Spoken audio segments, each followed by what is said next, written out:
um, if I'm going to get good internet or not. But in some ways, that's exactly what we're talking about, right? It's all those things that bring non-peace. Because this week, the topic is peace. So let me light my candles here. 2 of them, right? 2 candles today. That's exactly what it says in the book. How do my candles look? They look good. They look lit. Yep. I chose a purple candle today because purple is one of those things that just fills me with peace, right? It's not an intrusive color generally.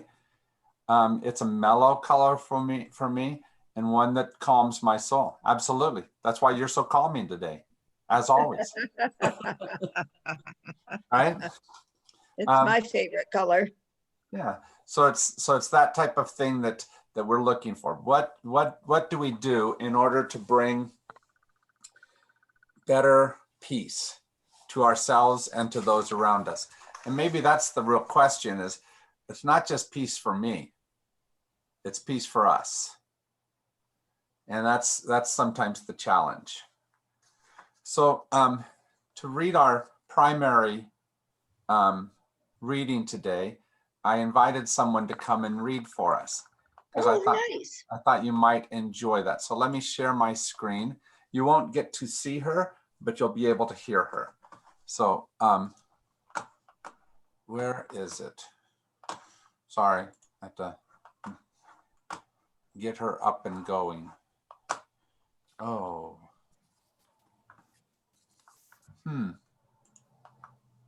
Like she disappeared. Hold on.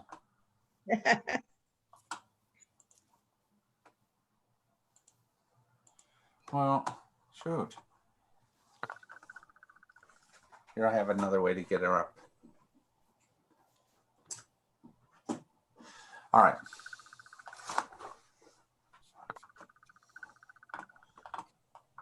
This will just take a minute. I'm sorry that it's taking longer than I thought. I think we have time, Jim. All right. So here she is. You'll hear his voice first, and then you'll get to her voice. So hold on just a second.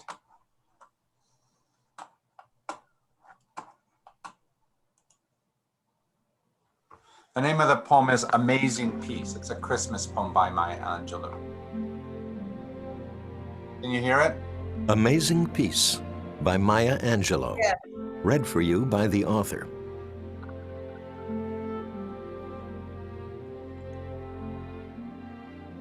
When I was invited to attend the Christmas tree lighting at the White House and to deliver a poem on the occasion, I was honored.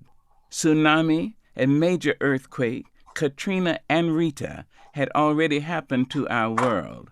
I thought of the evacuees and realized that in times of hostilities and natural disasters, each human being becomes an evacuee. I thought that what we need now most, more than food and water, is peace. I wrote this poem, Amazing Peace.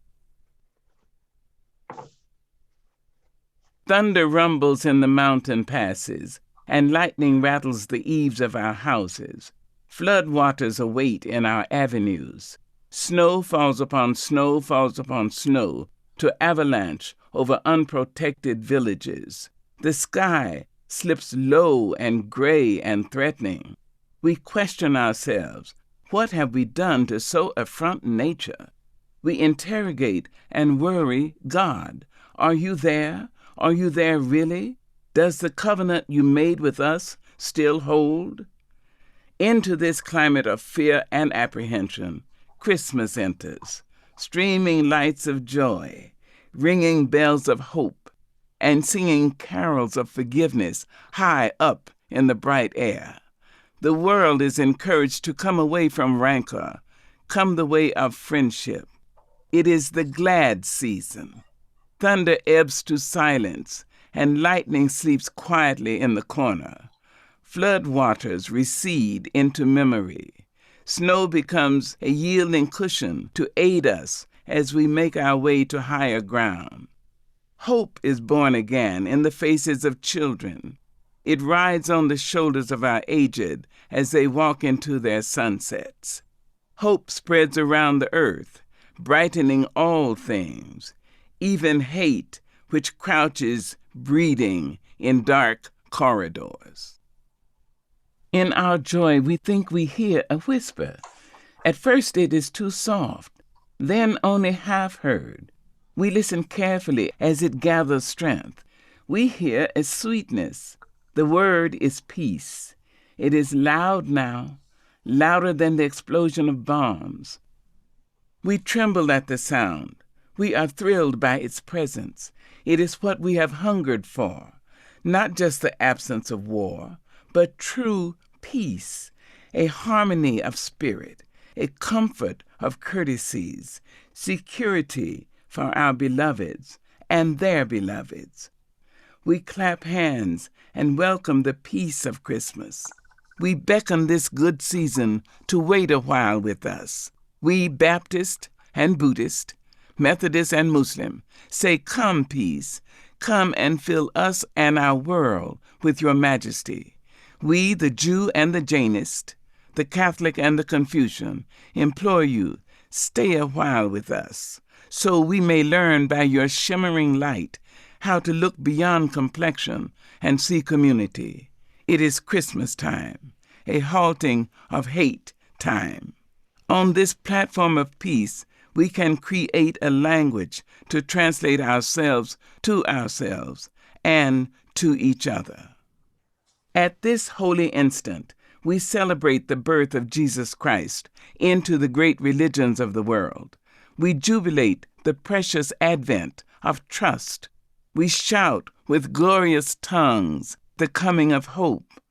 All the earth's tribes loosen their voices to celebrate the promise of peace. We, angels and mortals, believers and non-believers, look heavenward and speak the word aloud, peace. We look at our world and speak the word aloud, peace. We look at each other, then into ourselves, and we say without shyness or apology or hesitation, peace, my brother, peace, my sister, peace, my soul. We hope you have enjoyed listening to Amazing Peace by Maya Angelou. This program was produced by Charles Potter. The executive producer. Sorry, I'm is trying to Sherry get this Huber. turned off. Excuse Next me. copyright 2005 by Maya Angelou. All right. It was, Jim, that was incredible to have her reading her own poem, I must say. When we're studying her works, Yeah. that was a perfect idea. Perfect idea. Wow. Glad you would like it. That comes from this book, which is the manuscript of the poem, and then put the pictures by a couple of different artists, and it's a great poem, and I love this middle picture. See if I can get this so you can see it. It just has the word peace by it, but it's people around a table, Yeah, I see. right? Sorry Yep. that it kind of fades in and out like that. That sense of peace is so important because, like she said in the poem, we all long for it, but at the same time we find it hard to give to each other, right? Because there's something that somebody has done that makes that person a difficult piece for you. Something that's happened in your world that makes life a difficult place of peace for you, right? Something that you're not ready to heal, not ready to forgive, not ready to step back towards. And yet all of that is part of the process of peace, isn't it? Is finding spaces for that. So let's just start by what's at least one thing, and I know this is not very indicative of the year, but what's something about this year that has brought you non-peace? been not very much this year.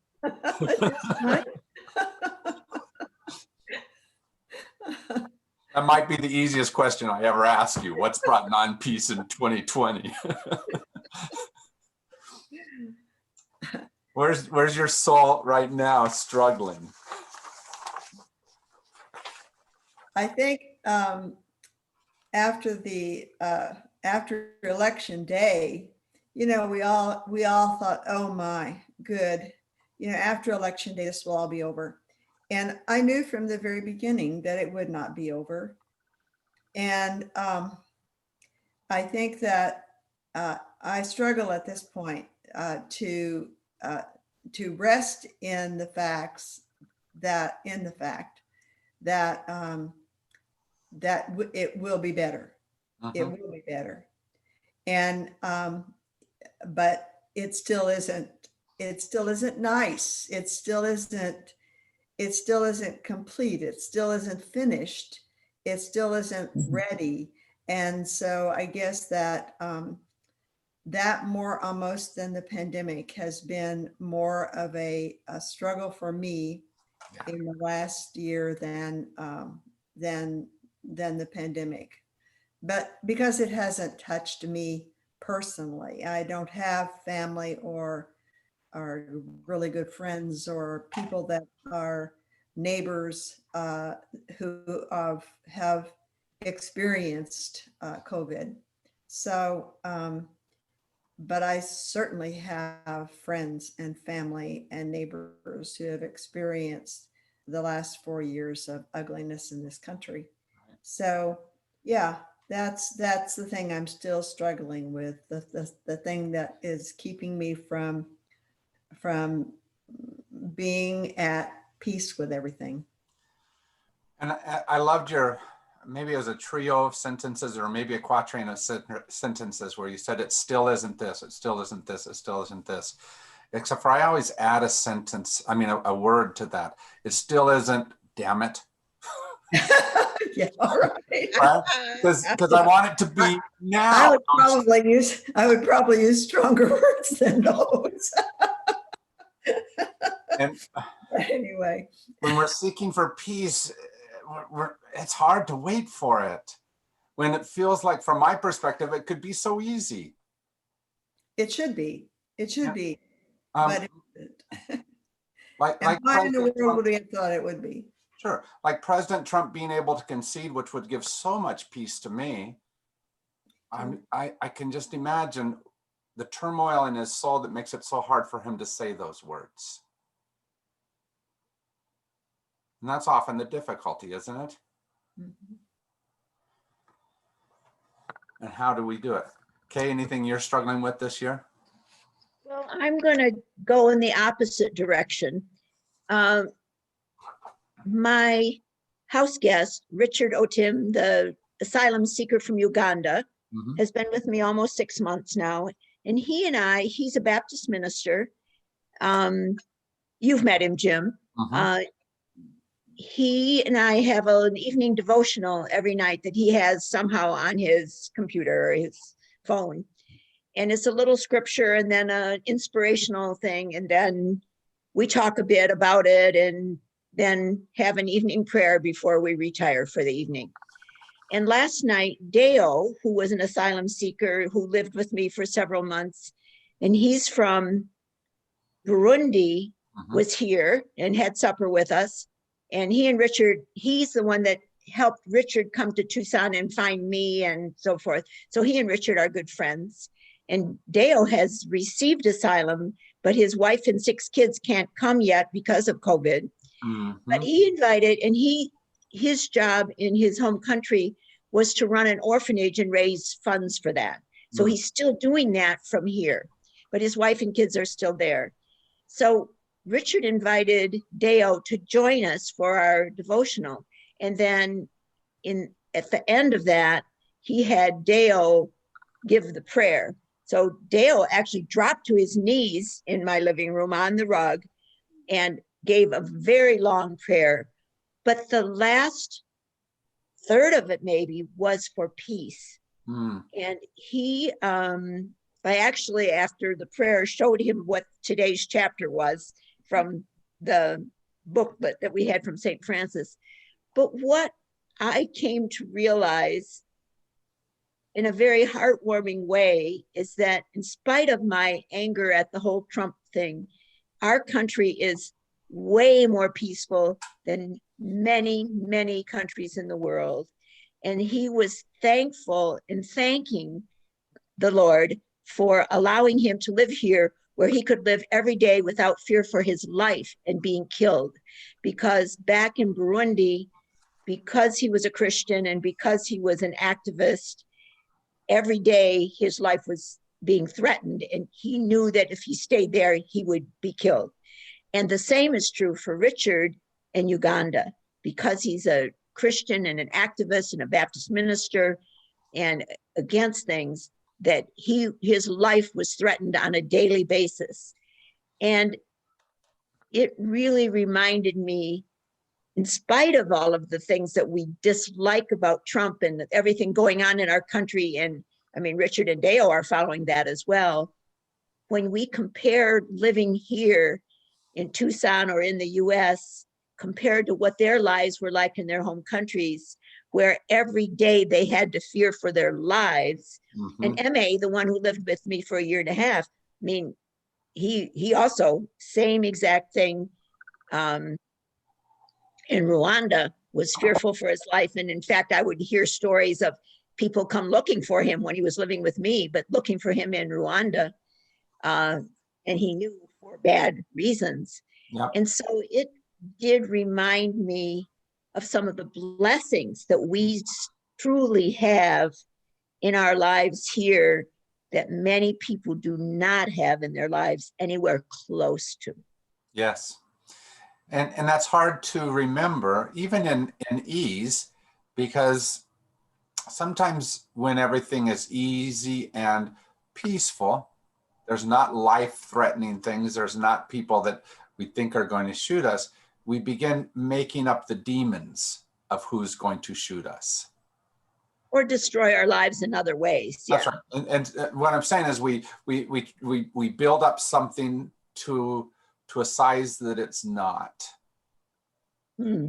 Right? I look at the Republicans and how they viewed Barack Obama, and I think that's what they did. And so I have to keep asking myself, is that what I did with Donald Trump? Did I make him into a bigger enemy than what he was? And I know my Republican friends would say it. They would say yes, yeah, but we say no. But they would say no, they didn't do that to Barack Obama. And we may both be wrong. And it's because peace is sometimes really hard to hear. I loved the middle section right in the middle of the poem where it said, in our joy, we think we hear a whisper. At first it is too soft, then only half heard. We listen carefully as it gathers strength. We hear a sweetness. The word is peace. And if we're not listening to that very soft sound, we don't hear it. And the non-peace grows because we don't hear that whisper that's there. And that's difficult when you're in the middle of something that feels the very definition of non-peace, like COVID, right? But the question is, where's the whisper? Is there still a whisper of peace?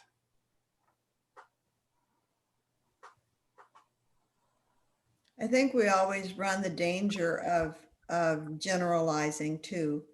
I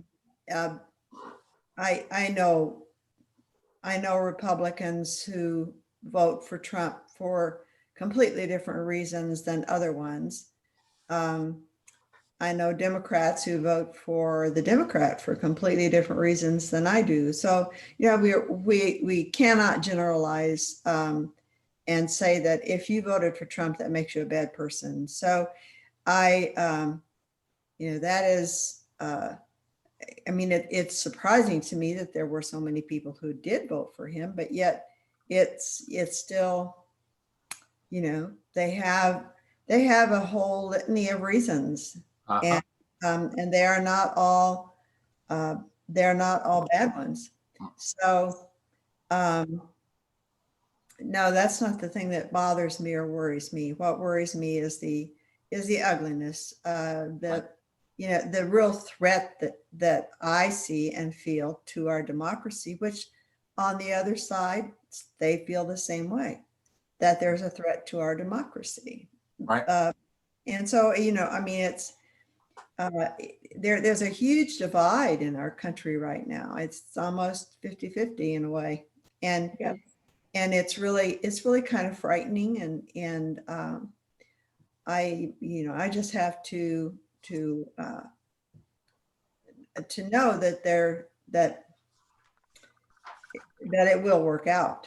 It will get better. It will find its level place. I was thinking today about how history shows that we go through these ups and downs. Right. And this is just the one that's, I don't know whether you want to call it down or up right now. Well, and I think we have to go through, I think we have to go through those times so that we recognize what and bring closer that which does bring peace. Right. Right. And it's not a get my own way alone peace. No. Because I can always retreat to the wilderness and go hide under a bush and find peace for a few minutes, but that doesn't really bring peace to the world either. Right? There's something more than just that. And that's not a bad practice. You should do that. In fact, in the booklet, it mentions that that's one thing you should do is go off somewhere and have a non-electronic time, right? Because those electronics, it's not that electronics are necessarily bad, they just distract us from, and they bring very often that which is unpeaceful in. So we should do that, but that's not going to solve it completely. There has to be something more than that if we're truly going to have peace. Well, it all boils down to being able to talk to each other. And so somewhere we have to find a middle ground where we can do that. And that's going to be a real challenge, I think, to be able to have some kind of civil discourse between us so that we compromise. I mean, that's part and parcel of what democracy is that we give and take. And that it's going to be a real challenge to do that, I think. And the difficulty about giving and taking, Marty, is that if I see all of my stuff of ultimate value and I see none of your stuff of value at all, then I'm not going to give up something here for something here. I have to be able to see which of my stuff isn't the highest value and which of your stuff is not the lowest value, and figure out what things I can trade that are lower down on my scale for something that's higher up on your scale. Mm-hmm. And you as well have to do that. And the problem is it feels like we're all holding everything that we believe in as if it has to be 100% my way and 0% your way. And that's really tough. That's not going to bring peace in the space between us at all. Nor in the world as a whole. And that, I think, is, I mean, this isn't all just isolated here. Right. It's worldwide. It is. I got to thinking about a movie that I really like. I know it surprises you that I would do that, and it's here in our Library of Peace. It's called Joyeux Noël. Have you heard of that? What? Joyeux Noël. It's a French-made movie. It means Merry Christmas, essentially.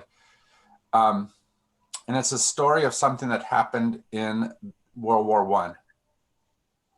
And there was a battleground Germans on one side, French and Scottish. So it was like 3 different groups of nationalities. Christmas was coming, and this operatic tenor happens to come there, and I believe it was the Scottish were singing something, and he heard that, and he began singing opera back to them, and they all sat and listened to that. And this was right before Christmas, and in that music, they found a way to be able to say, for one day, let's not fight. Let's put down our weapons and remember something better than. Yes. And it's a marvelous movie if you get a chance to watch it. And I think it's that idea of putting down our weapons that has to happen, right? But it's what Isaiah essentially talks about, not in the passage that they say here, but earlier on, where it says that we'll beat our swords into plowshares. But I think it fits with the rest of Isaiah, including this passage that we have about making straight in the desert. It's about seeing something that's not readily available there. If you've driven from here to Yuma, that's a pretty tough road. I mean, the road is not, the wilderness around you is. And I sometimes imagine how hard it must have been before those roads went in, and going up and down through those washes and those first explorers. But somebody has made that road very peaceful, where I can get from here to there in a few hours. And I think in many ways that's what it is we have to say, how do we do all of that? But it means that we have to put work into smoothing the ground rather than fighting somebody else. But I like my sword, and so I want you to beat your sword into a plowshare, but not me. Right? So what do we do to try to help each other to put down our weapons? You might think about one of your primary relationships, right? And when you went through a difficult patch, like teenage, early teenage years with your kids, what made it so that you got through that? How did you find peace in the midst of a very unpeaceful, midst of a time that's a challenge to be peaceful? How did you get past the opposition that you felt towards each other? I'm reminded of a couple things. We have 2 daughters, and our eldest, we say she was 60 when she was in the 6th grade. She was never, she never had a teenage. She never went through all that stuff. If she did it quietly and with no histrionics and drama. The other one, on the other hand, was she wasn't difficult. She was, I mean, she wasn't a bad kid or anything, but she just had her moments. And I remember at one point in time, she said, she wrote me a little note, and it said, maybe we could understand each other better if we would write it down.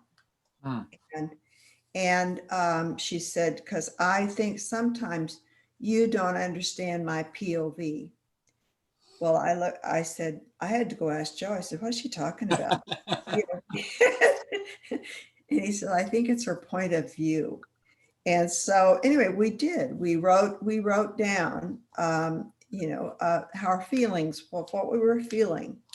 And then we responded to each other. And until, pretty soon we were getting along a little bit better. I mean, there were points in time, she tried my patience immensely.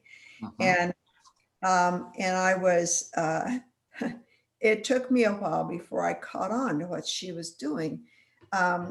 She was pulling all of my strings, and she had figured out what they were, and she was pulling all of them. And when she did that, I have a rather short string, and she would get to me.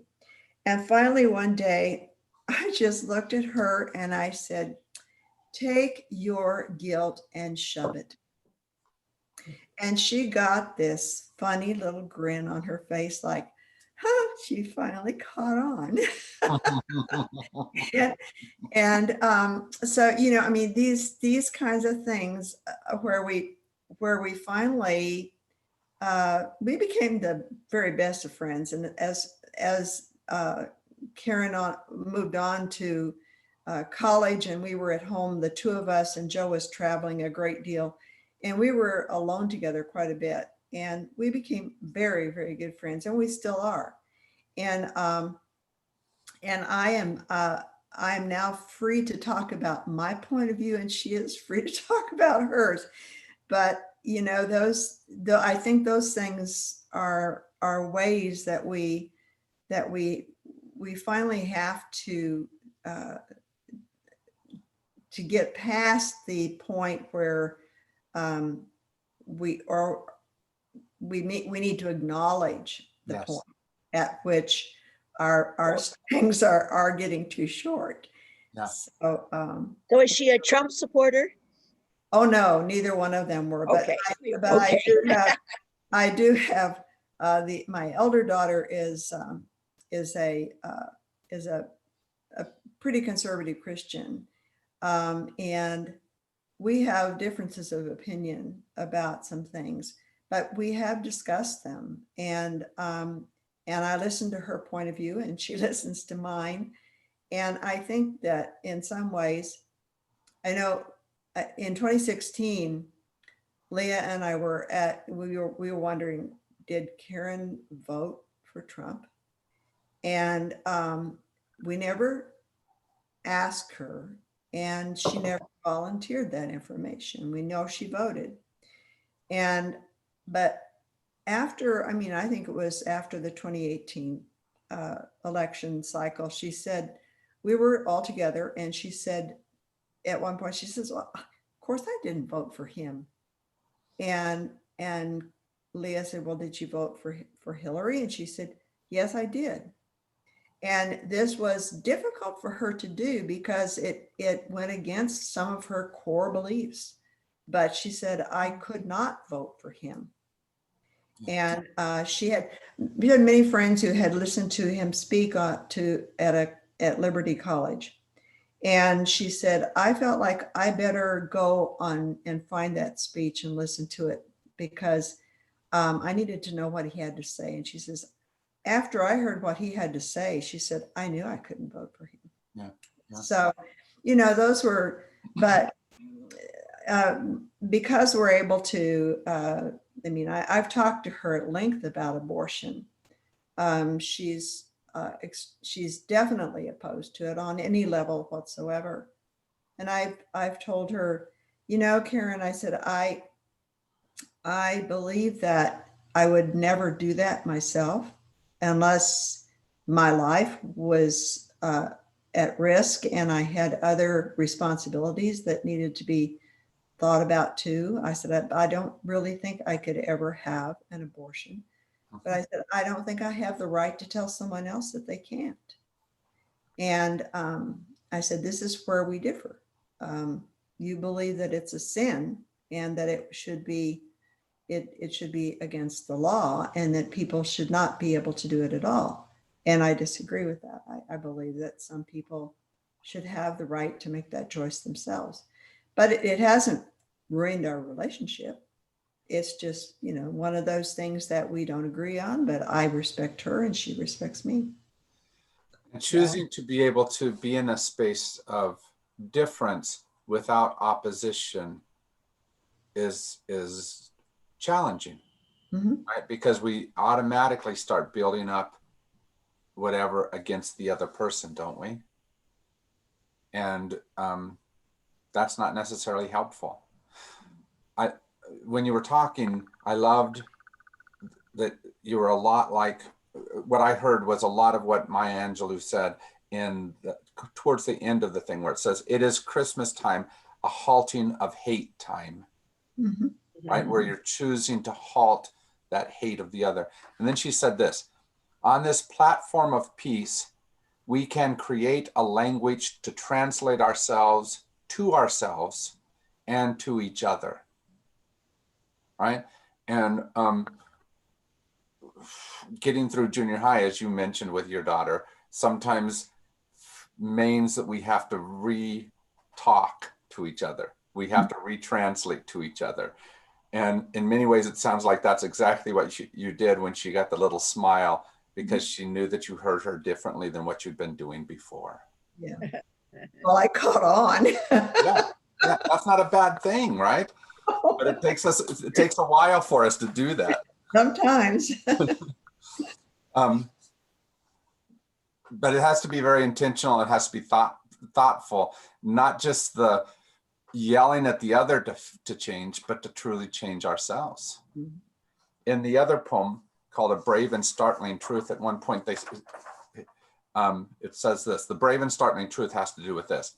And when we come to it, to the day of peacemaking, when we release our fingers from fists of hostility and allow the pure air to calm our palms, right?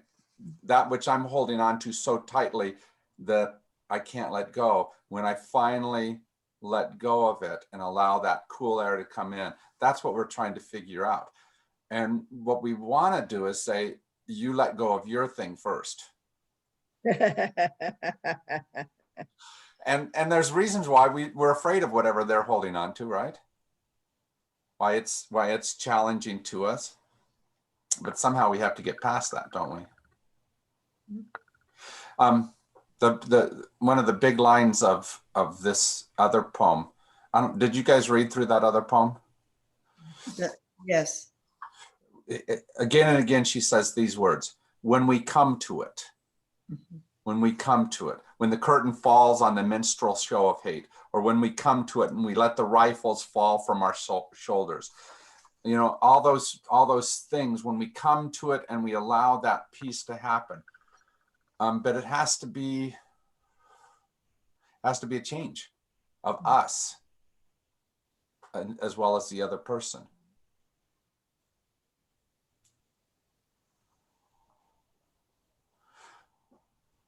One of the true difficulties, I think, today, I think I've talked to you about this before, but I'll reiterate it because I think it's really important, is the definition of who I am, me, the me. And as I look through history, the me has increasingly enlarged.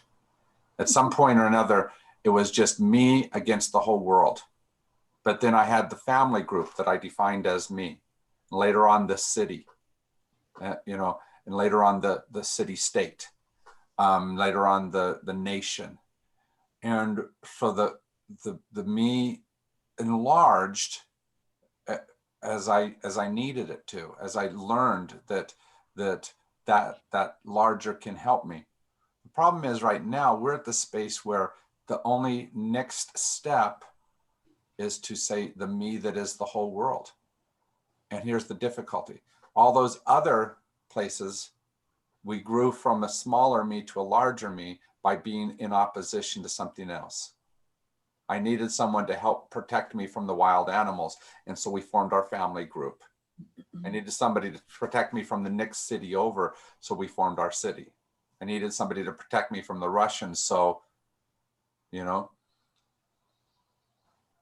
and who do we protect ourselves from now? Or can we define a me without being in opposition to someone else? And I think what we're seeing is a whole bunch of people saying, I don't want it. And in some ways, I don't want to. I look at what the Republicans have been for the last 4 years, and I have to try to convince myself that it is worth being a me with them. Do I want to be a country that includes them? Right? Do we want to be a world that includes the Russians, right?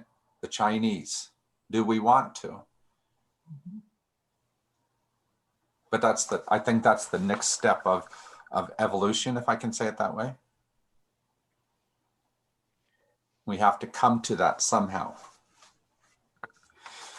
One point, one of her most poignant parts of this whole thing, she says, we, this people on this minuscule and kithless globe, who reach daily for the bomb, the blade, and the dagger, yet who petition in the dark for tokens of peace. We do both. We both want that peace, but we also reach for the bomb and the dagger. And how do we steer our hearts towards the one and not the other? And she goes on to say, out of such chaos, of such contradictions, we learn that we are neither devils nor divines. And we come to it, we, this people on this wayward floating body, have the power to fashion for this earth a climate where every man and every woman can live freely without sanctimonious piety, without crippling fear. When we come to it, we must confess that we are the possible. We are the miraculous, the true wonder of the world. That is when, and only when, we come to it. It's not the I am, but the we are. That's nice. That's nice.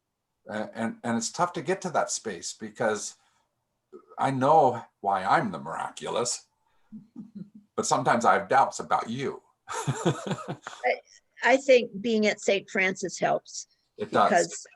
Because the we of St. Francis is just so brotherly and sisterly that it's a loving family and community. So that really helps expand the we for me.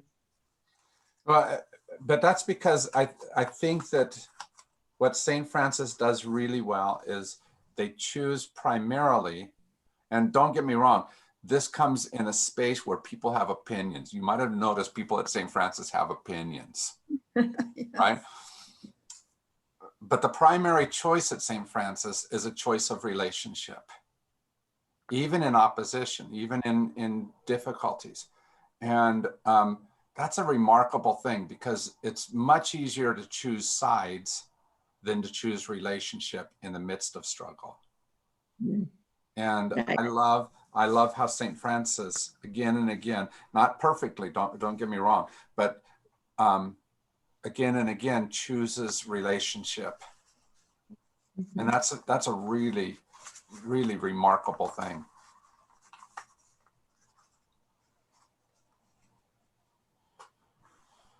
And it takes a lot of work and an ongoing work. Go ahead, Marty, sorry. I was just going to say that I think that the great diversity makes that absolutely necessary in Yep. in our community Mm-hmm. of St. Francis, because we are hugely diverse in lifestyle and in but I just it's so many different ways that it just really, I mean, we couldn't be a community if we weren't able to get along with each other. I think it also helps a lot when you remember the barriers that someone else put there for you and how you were in some way or another rejected or pigeonholed, and not given, not seen as the fullness of who you were.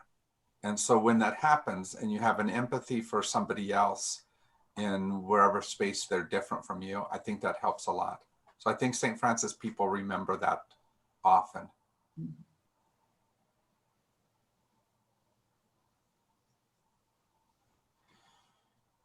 But that extending of peace, that being not just a seeker of peace, but a maker of peace, that's the active role of peace. Peace is not a passive space, right? They both in the the poem, and somewhere else it mentioned, oh, in the writings, the booklet, it said that peace is not the absence of war, that it's something more than that. And so we have to say, where is it that we are making peace? How is it that I'm actively seeking a way to reduce the war, the violence, the challenge between us? So where's at least one way that you're doing that? How is it that you're, and I don't mean that suddenly you're going to change the whole world, right? But you will change a piece of it in that. So where's one of the places where you're doing that?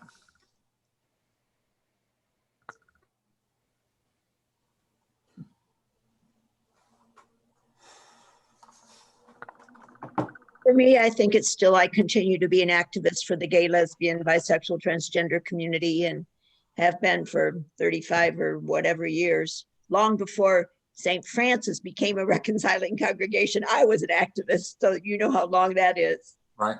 But it's still a very important part of me. And when I have these 3 different asylum seeking African men who have lived with me in succession, not who are conservative Christians, evangelical, when they come here. And of course, we know that Africa, the African Methodist Church, is part of why we are having such a divisive place internationally with our own church, because of the conservatism of international Methodists that are, especially in Africa. And just to see at least 2 of the 3 of them have made these giant strides of understanding of how God created gay, lesbian people, and it's not a choice, it's who they are. And I'm loving seeing that. One of them still hasn't made that understanding, but 2 of the 3 have, and it's just been wonderful to watch that movement of acceptance and sharing and love for the diversity of mankind. And part of the reason why I think you've done the way that you've done that, Kay, is that you don't see the community, the LGBTQ community. You see individuals. You deal with individuals. You see the patient in front of you. You see the human being that's there. And anytime we say those Republicans, believe me, that's easy to say, isn't it? We make it harder for ourselves to really find peace, because we can lump them all as opposition like that. But if I look at individuals within that larger group and I begin to see the humanity that's there, it helps. And begin to show that to other people. Part of how you've changed, I believe, that those men that have been there with you, is that you say, but here's my friend, the gay man, right? Well, and you know, Richard, when he first came here, now he has found a church in Tucson, but only for maybe 2 months out of the 5.5 he's been there. At the very first 3 months, at least, he went to church online with me every Sunday morning. And so look at how many people participate that are gay, lesbian. I mean, you know, Lisa and Diane, Raleigh, you know, just on and on and on. Mary, I mean, just, and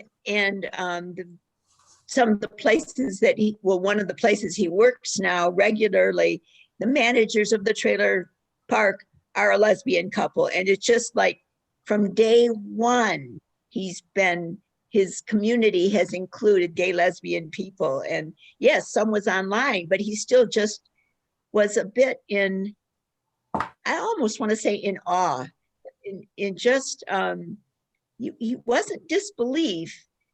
He wasn't angry or, you know, or shutting them out at all, but he was open, and it was just so cool. Most of the people that I've seen that are in opposition to gay and lesbians are typically still in some kind of space where they are saying, but they, you know, huge groupings of, and some negative aspect that they're holding up. We and them, yeah. Right. And the more we can say, my friend Ron Holland, yes, the women that I work with in our celebration, right? Yes. Lisa and Diane, Yes, yeah, you know, and bring a personal touch to it helps. Yep. So that it's not the, and that's what he saw right from the very, very beginning, from day Yeah. one. yeah. And it was wonderful. But Is all of that is essentially what I think Isaiah was trying to say about making pathways, you know, making them straight, making them, Yep. you know, bringing mountains down. All of that. I don't think you meant it that way. Yeah, I didn't mean it. You're right, I didn't. But you know what I'm saying? All of those things which make it so that the journey with each other is a simpler journey. That's better than straight. Yeah. Because we do a whole lot of putting obstacles in each other's path, don't we?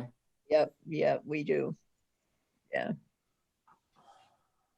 I just had an interesting text back and forth with a dear friend of mine. She and I are have known each other since graduate school, and first met down here in graduate school, and then lived, both of us lived, and our husbands worked at 3M in Minnesota for 30 years. And she had she has a daughter who is just a few months different in age from Leah. And she texted me and she said, Chris tells me that Kate, who is Leah's youngest daughter, youngest child, she has two, a boy and a girl, and Kate's 14. And she said, Chris tells me that Kate is part of the they group. What's that all about? And I said, well, I don't completely understand this, but I said, my understanding of it is that that Kate is has some questions about gender issues. And I said, I don't really believe that it's a preference thing. I think it's more a thing about body image. And I said, but I said, it doesn't matter to me at all what Kate decides. I said, I find her to be absolutely charming. So, it was, and she said, well, she says, I've talked to Chris a lot. Chris is, she's she's now a professor at College of Osteopathic Medicine, and she's a physio something or other. She's got a PhD in something that has to do with all that. I don't understand what Chris does, but she says, Chris has explained to me that there are genetic reasons why people are attracted to the opposite sex. She says, but I'm having trouble understanding why any young child would question their gender. And I said, well, I don't understand it either, but it doesn't make any difference. It's not my struggle. And so this is my granddaughter. I think she is absolutely charming, and I will love her no matter what. Nice. So, it's, these are the kinds of things that I think that we just have to,